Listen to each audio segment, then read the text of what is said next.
nation's first responder. First executive director of Thrive by 5 Louisville. Welcome to the new Parkland Library. This historic government building will be reimagined into modern residential housing. Survival rates of 92% for the 29 patients that have received blood en route. GE Appliances, nearly $1.5 billion investment. Welcome to the Chancery.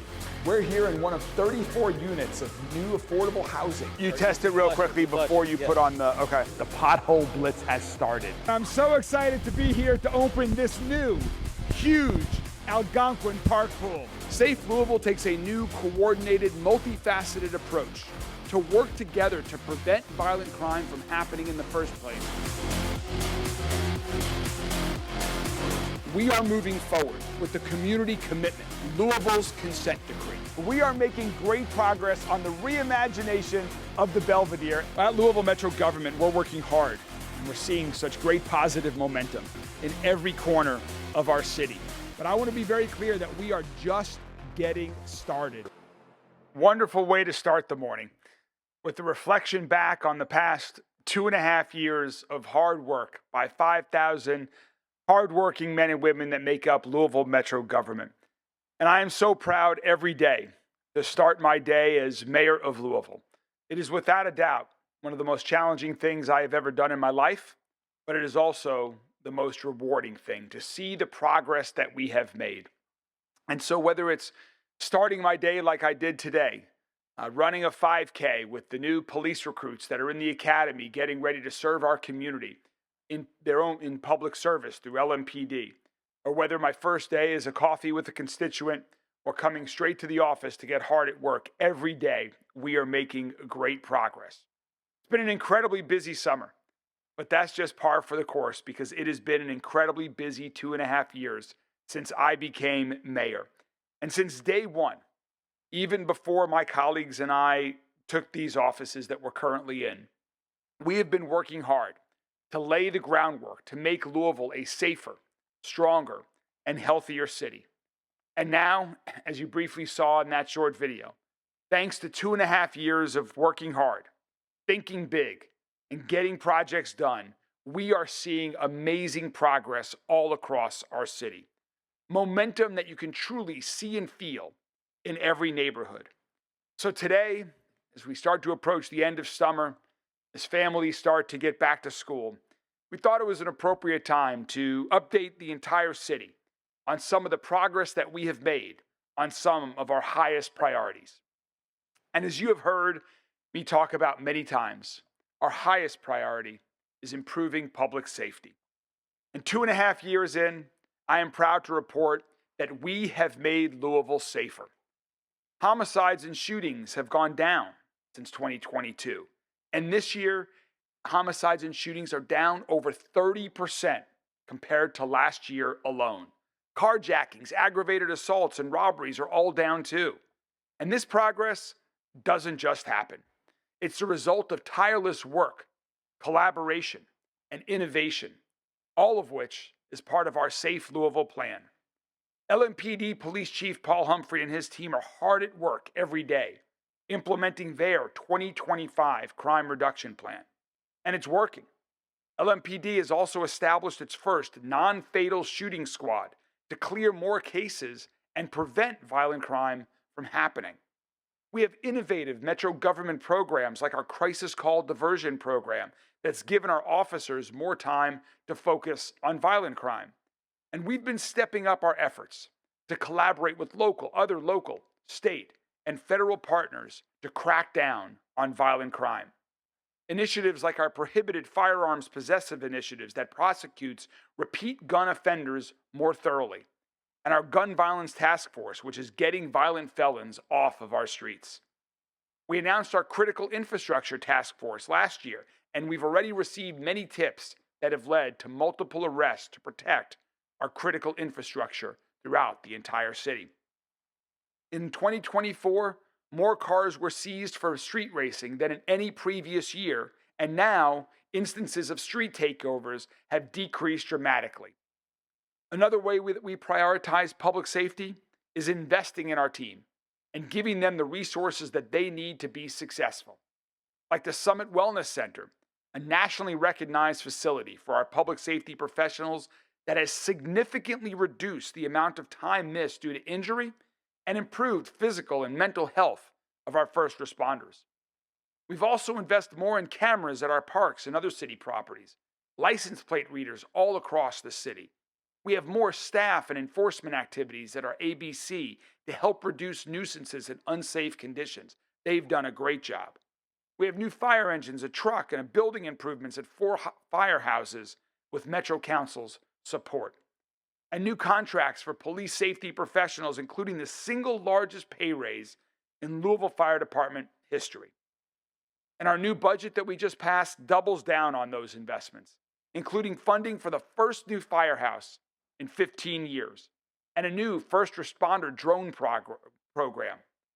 But we know that our progress needs to continue. We need to be even bolder and move even faster. So through our comprehensive crime reduction plan, Safe Louisville, we have a strategy that will continue to reduce shootings and homicides by at least 15% each year moving forward, on top of what we've already accomplished. And through our community commitment, we recommitted to LMPD's reform efforts that will make them the most trained, trusted, and transparent police department in our entire country. And beyond public safety, we have also created a stronger Louisville over these past 2.5 years. Louisville is now a premier destination to do business. Back in 2023, we convened 80 business leaders from throughout the community, along with educational, nonprofit, and civic leaders, to create a comprehensive plan for economic development, something our city hadn't seen in over a decade. And that resulted in the launch of the Louisville Economic Development Alliance. And thanks to those efforts, we saw nearly 5,000 new jobs created last year alone. That's the most in over 7 years. Investments that touch every neighborhood, both inside and outside of the Waterson Expressway. And we hired Trevor Paul as LEDA's first CEO. And the ribbon cuttings and announcements just keep coming since his arrival. We are on a roll. Like this summer's announcement that GE Appliances will invest $500 million and reshore 800 jobs at their global headquarters right here in Louisville at Appliance Park. And just wait for some amazing announcements next week that it will show how this momentum is continuing to move forward throughout our city. Louisville also keeps raising its profile as the host to the world, including the greatest 2 minutes in sports, the Kentucky Derby, and the best month in Louisville that precedes that, the Kentucky Derby Festival. We have iconic music festivals like Bourbon and Beyond and Louder Than Life that are coming up and that just recommitted to over a decade here in our city. And I'm excited for some more exciting announcements that you'll hear soon about those festivals this year as they get bigger and better every year for Bourbon and Beyond and Louder Than Life. We're also hosting major sporting championships like the PGA Championship, the ISCO Championship, which is now an annual stop on the PGA Tour, the NCAA Volleyball Final Four, which set records, and the Professional Lacrosse League All-Star Game, which we had for 2 years in a row. We also have the Solheim coming to Louisville for the very first time in 2028, and so much more is on the way. We've also brought downtown back over the past couple years. We secured $100 million from the state to invest in projects right here in downtown, like the reimagination of the Belvedere that's underway and happening. Louisville Gardens, which is going to be a world-class movie production studio. We've announced the Diamond District, which will revitalize that area and parking lot around Slugger Field. And the Butchertown Apartments, which are getting ready to begin right next to Lynn Family Stadium. And speaking of housing, we're well on our way to our goal of creating and preserving 15,000 new units of affordable housing. We're about 5,000 units of the way there already in my time as mayor. And we're going to announce one more later today, a new innovative home that's just built in Louisville by Louisvillians for a Louisville family that I'm really excited to announce later today. We also have other innovative programs like our downtown building conversion fund and our lien waiver forgiveness program that's taking underutilized spaces across our city and creating quality, affordable housing on those lots. We also celebrated the opening of Sheehan Landing, the city's first completely dedicated, permanent supportive development. All while we decreased unsafe homeless encampments by 93%. At the same time, we increased access for services to our homeless population by building new shelters, and we're working right now on completing the innovative community care campus in Smoketown. And thanks to the work of the Mayor's Early Learning Action Group, we've launched Thrive by 5 Louisville and are well on our way to making early learning opportunities more accessible, available, and affordable for all 3 and 4-year-olds throughout our entire city. We've got some big announcements coming up this fall. One great example of this initiative, also this fall, Bezos Academy is going to open 3 tuition-free preschools across our city. We've also found a way to make Louisville a healthier city over the past couple years. We've improved our public amenities dramatically, like our parks and our libraries, which are such an important part of having a healthy community. This has been a major focus of mine since the first days of my administration, and now I'm thrilled to talk about some of the results. We were able to redirect $25 million of federal funding to our parks and libraries again, like so much of this, with Metro Council's support. And now we've opened and reopened, renovated parks in every corner of our community. This year alone, we've had more openings and ribbon cuttings at parks than in any 6-month period in our entire city's history.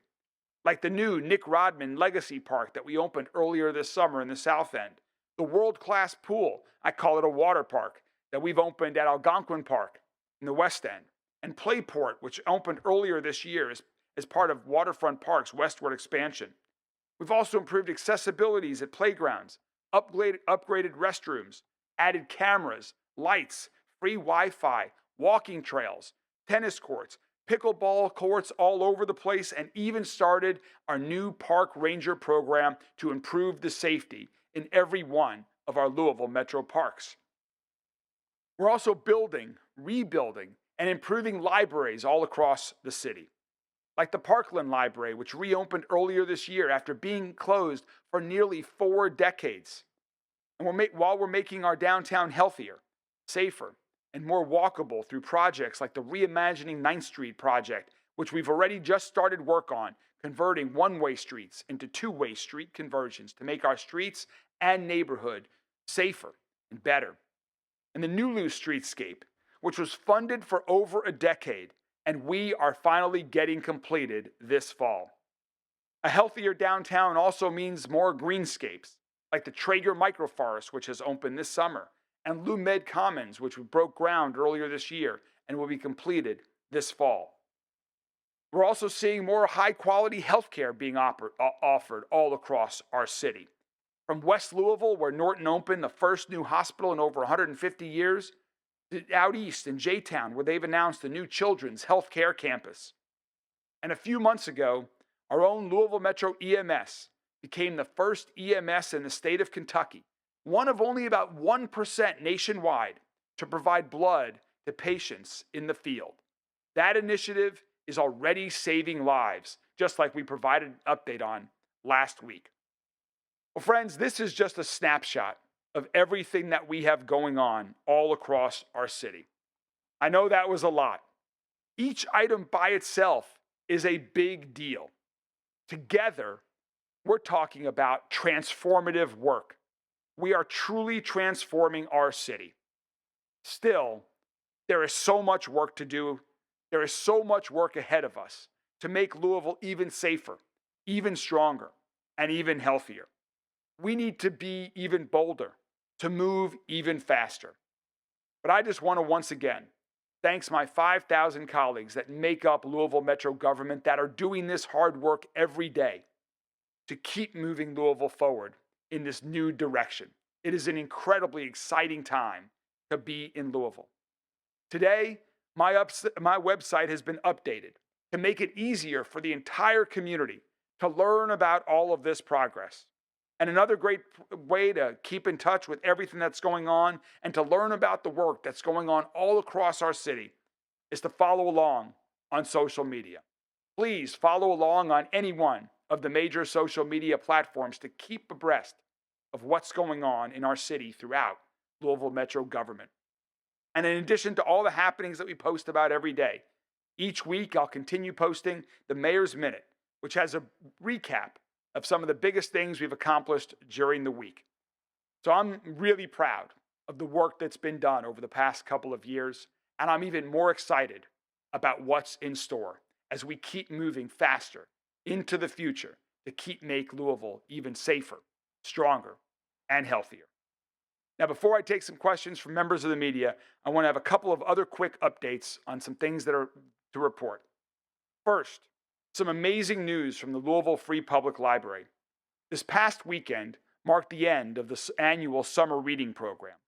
Students are heading back to school, but they were hard at work this summer across our city as well.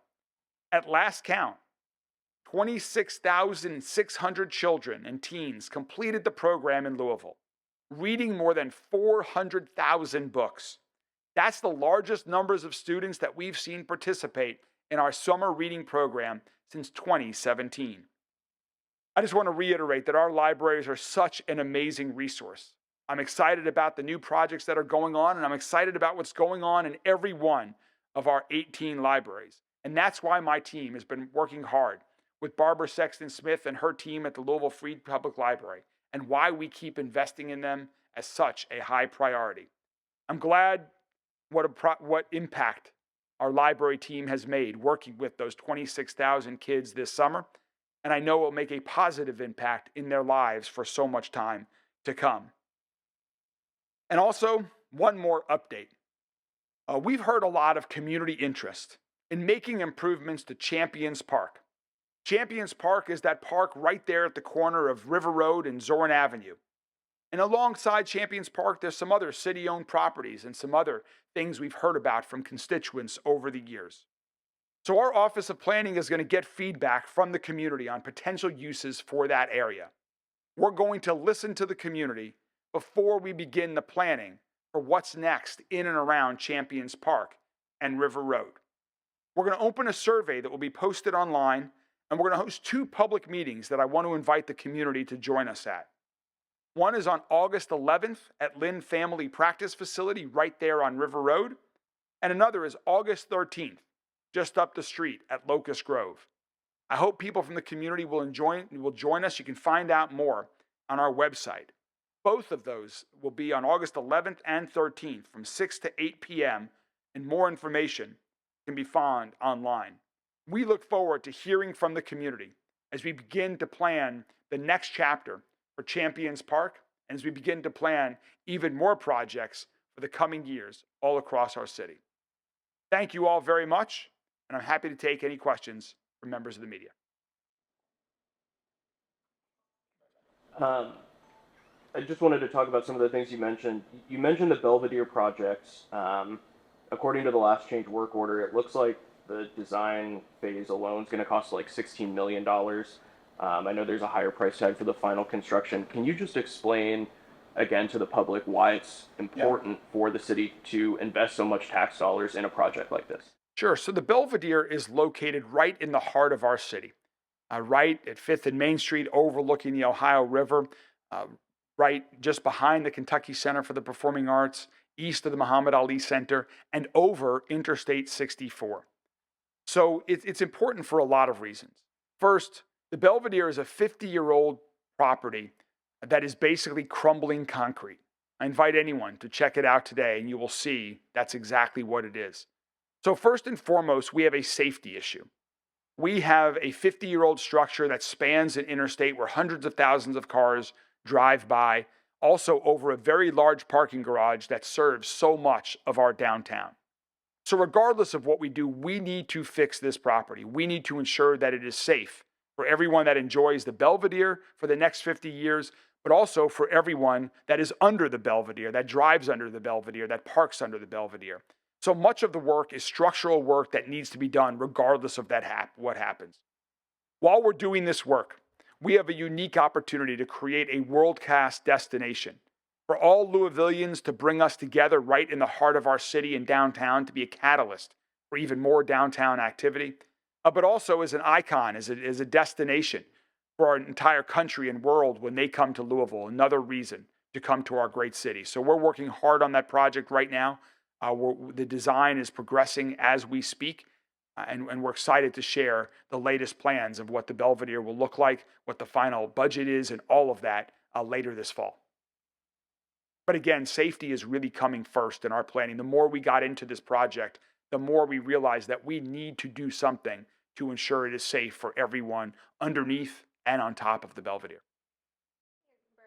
Just with the Kentucky State Fair coming next week, and I know we had those luckily false incidents at the Expo Center, Kentucky Kingdom, about a month ago. Have there been any discussions of enhanced safety at the fair this year, or anything like that so far? Yeah, so the question was about the Kentucky State Fair and the recent scare that we had during the Run for the Roses tournament with, fortunately, which was not an actual event, but people were understandably scared. And as we planned for security for the Kentucky State Fair, I'll defer the specific questions to the Kentucky State Fair, which has their own police department there as well. They've been working very closely with LMPD. We have an incredibly strong partnership with David Beck and his team there. I'm proud that we had an incredibly large turnout for the street rods last weekend at the Kentucky State Fairgrounds with no incidents. We are collaborating as we get ready for the Kentucky State Fair. And then literally right when the State Fair is over, we start getting ready for Bourbon and Beyond and Louder Than Life. We're expecting probably 400,000 visitors to enjoy those 8 nights of concerts between the two events. So focusing on public safety in and around the State Fairgrounds is going to be of paramount focus of ours over the next 6 weeks or so. In addition to just public safety, also traffic and those things as well. We're very focused on and working with them on every day. For Shawnee Park, kind of addressing the recent vandalism, I saw there are going to be some repairs. Can you kind of detail what that repair process will be like, as well as the timeline? Sure. The question was about Shawnee Park, and we recently had some really unfortunate vandalism that took place on the Dirt Bowl basketball court there in Shawnee Park. We quickly went into action, and Sunday night was the championship of the Dirt Bowl. It was a really fun night for me to join in those festivities, to watch both the women's and men's championships there, and to see the court, which had been repaired in record time, to make sure that the Dirt Bowl championship, 56 years going strong, had a nice court to play on. So we did get those repairs done.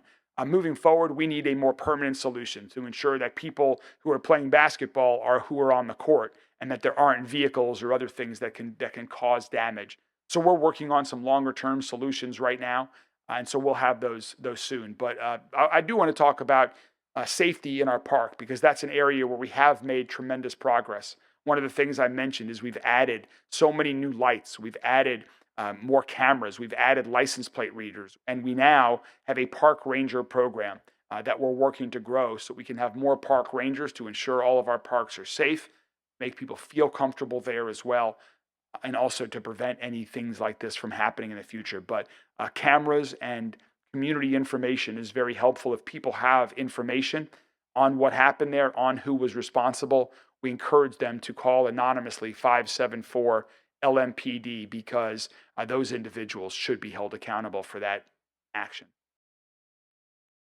Mayor, another thing that you mentioned being a priority for the administration is libraries.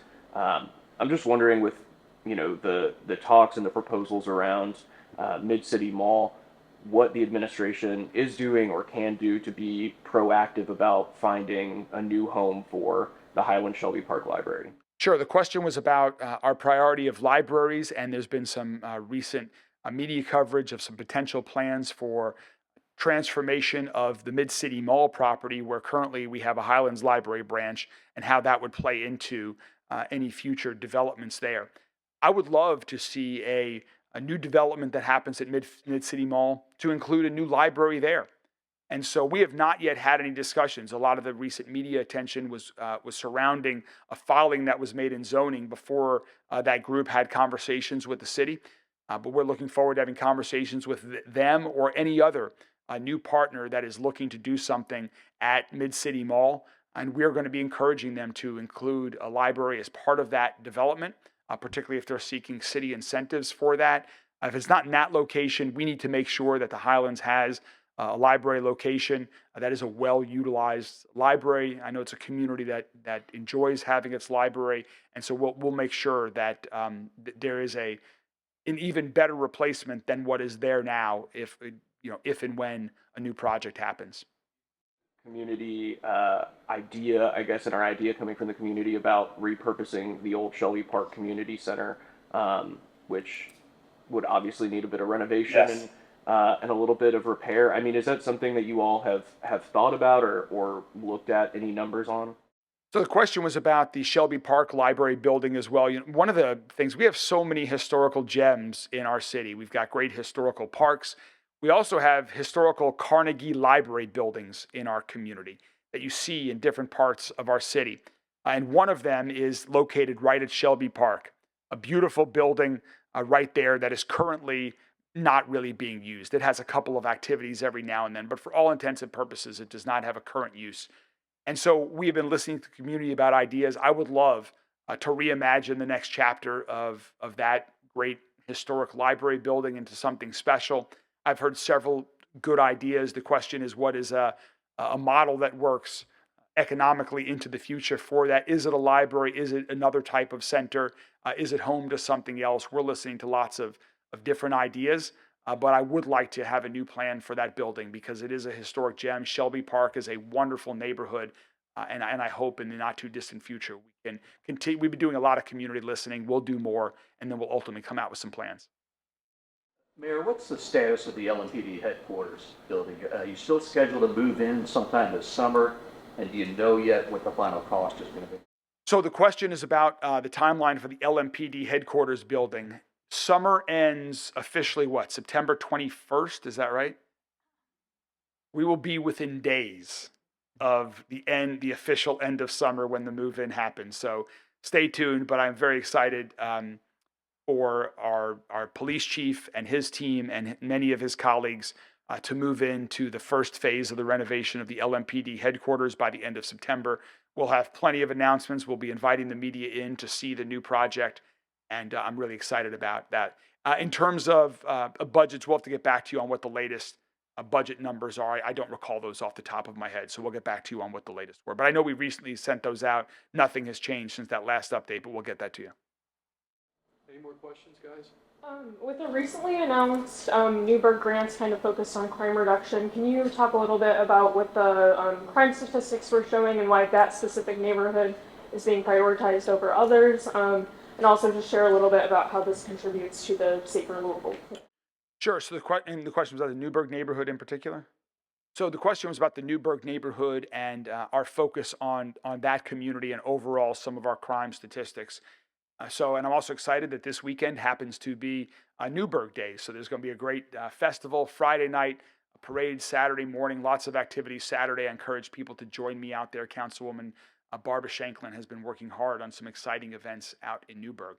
So as part of the Safe Louisville plan, we have 5 strategic focused areas, 5 really small, sometimes they're a neighborhood, but specific areas that have historically seen enhanced levels of violent crime that we want to focus on. And it's far more than just policing. It's about things about ensuring that the parks are kept up well, that graffiti is removed, if there's trash in the alley, that we make sure we take care of that.